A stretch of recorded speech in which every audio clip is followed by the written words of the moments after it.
M സ്വരാജിനെ അനുകൂലിച്ച് ഫേസ്ബുക്കിൽ പോസ്റ്റിട്ട എഴുത്തുകാരിക്ക് നേർക്ക് അസഭ്യവർഷം നടത്തിയ ആൾ കണ്ണൂരിൽ അറസ്റ്റിൽ. അയ്യക്കുന്ന് ചരൽ സ്വദേശി ജിൽസ് ഉണ്ണി മാക്കലാണ് അറസ്റ്റിലായത്.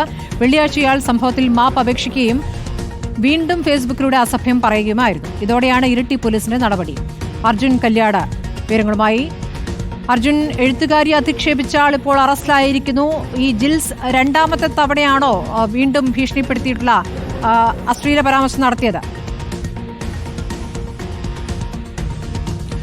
തീർച്ചയായിട്ടും സ്മൃതി, തുടർച്ചയായ രീതിയിൽ ഈ ജിൽസ് ഉണ്ണിമാക്കൽ എന്ന് പറയുന്ന വ്യക്തി ഫേസ്ബുക്കിലൂടെ യുവ എഴുത്തുകാരിക്ക് നേരെ ഇത്തരം അസഭ്യവർഷങ്ങളും അധിക്ഷേപങ്ങളും ഒക്കെ നടത്തിയ പശ്ചാത്തലത്തിലാണ് ഇത്തരത്തിലുള്ളൊരു നടപടിയിലേക്ക് പോലീസ് കടന്നത്. ആദ്യം ഈ നിലമ്പൂരിലെ തെരഞ്ഞെടുപ്പുമായി ബന്ധപ്പെട്ടുകൊണ്ട് എഴുത്തുകാർ, അതുപോലെ തന്നെ ഇടത് അനുകൂലികളായിട്ടുള്ള എഴുത്തുകാർ സ്വരാജിനെ അനുകൂലിച്ചും അതുപോലെ തന്നെ സ്വരാജിനെ പിന്തുണ തേടിയുമൊക്കെ ഫേസ്ബുക്കിലൂടെ പോസ്റ്റ് ഇടുന്നത് ഒരു സംഭവമായിരുന്നു.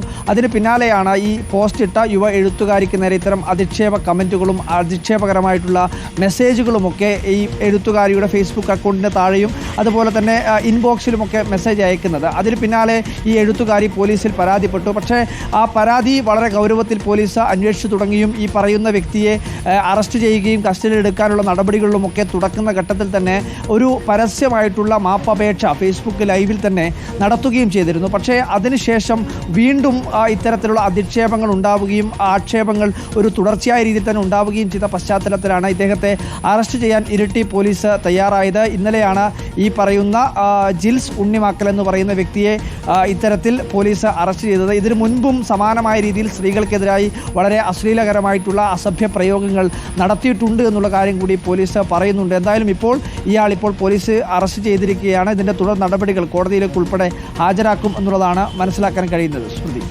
ശരി, അർജുൻ കല്യാടാണ് വിവരങ്ങൾ നൽകിയത്.